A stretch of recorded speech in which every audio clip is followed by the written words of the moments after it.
যদি বিজেপি ছাড়া এরা দাঁড়ায়, আমি আবার রিপিট করছি, যদি বিজেপি ছাড়া এনসিপিআই হোক বা ভালো তৃণমূল, এখন যে যার মতো নাম দিয়ে দিচ্ছি, যদি দাঁড়ায়, আমি অন ক্যামেরা বলছি, রেকর্ড করে রাখুন, যে কটা এমপি গিয়েছে সব কটার জামানত জব্দ হবে। মমতা ব্যানার্জি ছবি ছাড়া এরা জামানত বাঁচাতে পারবে না, একই অবস্থা হবে।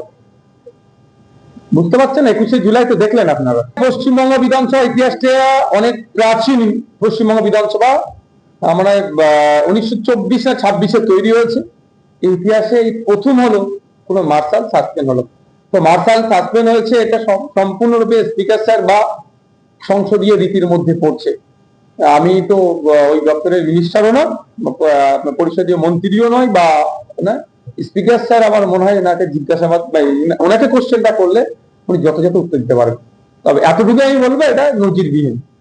আসল নির্বাচনটা চলে এই যে এসপিআইতে যারা গিয়েছে তারা টিকিট পাবে এরকম একটা কথা গতকালের বৈঠকে রাজ্যের মুখ্যমন্ত্রী তাদেরকে আশ্বাস দিয়েছেন বলে জানা যায়। সূত্র মারফত বলবে, এর থেকে বেশি কি হবে? একদম আমি অবস্থান স্পষ্ট করে বলতে চাই। দেখলাম মুর্শিদাবাদের কয়েকজন এমপি বললেন তেনারা এনডিএ তে যাবেন না, বিজেপির সাথ দেবেন না। বাচ্চা ছেলে পেয়েছেন নাকি? আমি এমপিদের উদ্দেশ্যে বলছি, বাচ্চা ছেলেদের বুঝিয়ে দিলেন আপনি এনসিপি আছেন, এনসিপি এনডিএ পাঠ হয়ে আছে, আর মুর্শিদাবাদের মানুষের হাত থেকে ডিম না খেতে হয় সেজন্য বোকা বানাচ্ছেন নাকি? সাহস থাকলে এনসিপি থেকে বেরিয়ে আসুন, তাহলে জানতে পারবো আপনাদের অবস্থান ক্লিয়ার আছে। তা না করে মানুষকে বোকা বানাচ্ছে। আর আমি আমি আমি আবারও বলছি, এই যারা টিকিট কেবে, বিজেপি দেবে টিকিট, এনসিপি কাছে টিকিট দেবে, সেটা তো খুলাসা করলেন না, সেটা থেকে যাচ্ছে। যদি বিজেপি ছাড়া এরা দাঁড়ায়, আমি আবার রিপিট করছি, যদি বিজেপি ছাড়া এনসিপিআই হোক বা ভালো তৃণমূল, এখন যে যার মতো নাম দিয়ে দিচ্ছি, যদি দাঁড়ায়, আমি অন ক্যামেরা বলছি, রেকর্ড করে রাখুন, যে কটা এমপি গিয়েছে সব কটার জামানত জব্দ হবে। মমতা ব্যানার্জি ছবি ছাড়া এরা জামানত বাঁচাতে পারবে না, একই অবস্থা হবে। বুঝতে পারছেন? 21শে জুলাই তো দেখলেন আপনারা।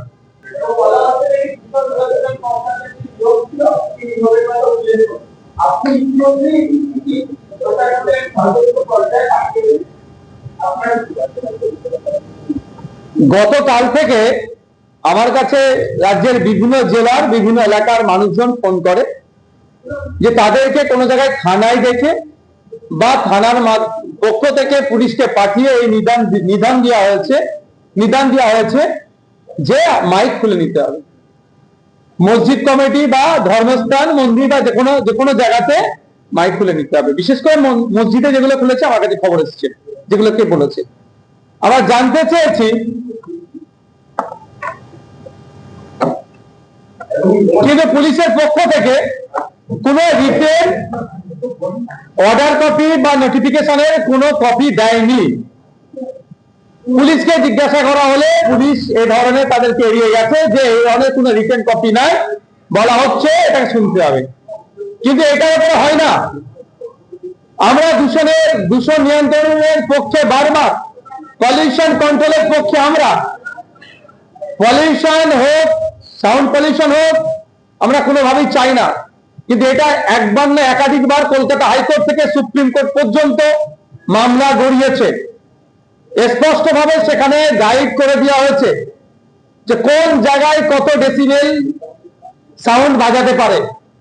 পশ্চিমবঙ্গের দূষণ পরিষদ বলুন বা যে আইন আছে 2000-এর আইনের পরিপ্রেক্ষিতে 4টে ক্লাস করা আছে, 4টে পার্ট করা আছে: industrial area, commercial area, residential area, silence area বা জোন, যেটা কি বলুন। যে নিয়ম নির্দেশিকা আছে দিনের জন্য, তথা সকাল 6টা থেকে রাত 10টাকে দিন বলা হচ্ছে এই আইনের পরিপ্রেক্ষিতে, রাত 10টা থেকে সকাল 6টাকে বলা হচ্ছে রাত। কত ডেসিবেল বাজানো যাবে নির্দিষ্টভাবে করা আছে। তারপরেও প্রশাসনের পক্ষ থেকে একটা অংশ যেভাবে ভয় দেখিয়ে, একটা ধুমকি দিয়ে বন্ধ করানোর চেষ্টা করছে, মাইক খোলার চেষ্টা হচ্ছে ধর্মস্থানগুলো থেকে, এর আমরা পরিপন্থী। অলরেডি আমি আমাদের রাজ্যের যিনি ডিজি আছেন, ডিজি স্যারের কাছে জানতে চেয়েছি, কারণ একাধিক জায়গায় একাধিক রকম ভাবে বার্তা আসছে। এক জায়গায় আসছে আপনার যে টোটালি মাইক খুলে নিতে হবে, আবার একটা বার্তা আসছে আপনার হজরের অর্থাৎ ভোরের সময় যে কল ফর প্রেয়ার বা আজান দেওয়া হয়, পাবলিক অ্যাড্রেস যেটা করা হয়, সেটাকে বন্ধ করতে হবে। আবার কোনো জায়গায় খবর পাওয়া যাচ্ছে মাইক খুলে দিয়ে নাকি শুধু 10 লাগাতে হবে। আমাদের স্পষ্টভাবে আমরা জানতে চেয়েছি ডিজিপি স্যারের কাছে যে অ্যাকচুয়াল আপনাদের নির্দেশিকা কি আছে। যদি এই ধরনের কিছু নির্দেশিকা থাকে আমাদেরকে প্রোভাইড করুন, এবং প্রত্যেকটা মসজিদ কমিটিকে প্রোভাইড করে দিন। মসজিদ কমিটি হোক বা অন্যান্য ধর্মস্থানে যেগুলো আছে, সে মন্দির হোক, গুরুদুয়ার হোক, গির্জা হোক, যারাই সাউন্ড সিস্টেম ইউজ করে, নিশ্চিতভাবে কোনো যদি নির্দেশিকা থাকে নির্দেশিকার মধ্যেই থাকবে, নির্দেশিকার বাইরে যাবে না। তা না করে যেভাবে থানা বা প্রশাসনের মাধ্যমে থ্রেট করা হচ্ছে, ডেকে এক প্রকার থ্রেট করছে, এটা কোনোভাবে মেনে নেওয়া যায় না। তা আমি এই যে চাপিয়ে দেওয়ার যে চেষ্টা চলছে, এর বিরুদ্ধে আমি খুবই তাড়াতাড়ি কলকাতা হাইকোর্টে যাচ্ছি, কারণ অলরেডি এইটা নিয়ে মামলা হয়েছিল, অর্ডার আছে, তারপরে এই ধরনের বিশৃঙ্খলা তৈরি করার চেষ্টা হচ্ছে কেন? আমার মনে হচ্ছে কোনো না কোনো জায়গাতে একটা বিশৃঙ্খলা তৈরি করার চেষ্টা চলছে, যে বিশৃঙ্খলা দিয়ে দেখানো হবে এটাই উন্নয়ন। আজকে লক্ষ্মীর ভান্ডারের পরিবর্তে অন্নপূর্ণা ভান্ডার দেওয়ার কথা ছিল, প্রত্যেকটা মহিলাদের দেওয়ার কথা, সেখানে ধাক্কা দিয়েছে প্রথমে পশ্চিমবাংলার মহিলাদের সাথে।